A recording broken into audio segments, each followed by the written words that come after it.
Hello, I'm Matt Cramer of Cramer Power Electronics LLC. I list my V101 voltage regulators as assembled in the USA with imported and domestic content. I can cover a lot of ground, so I made this video to clear up what I mean by that. We'll start with the circuit board itself. The individual parts, resistors, transistors, diodes, things like that, they're made all over. It's pretty difficult to trace exactly where they are from, but it's a safe bet most, if not all of them, are imported.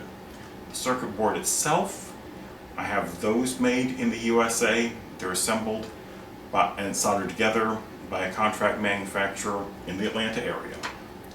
The connector shell itself is 3D printed in the USA.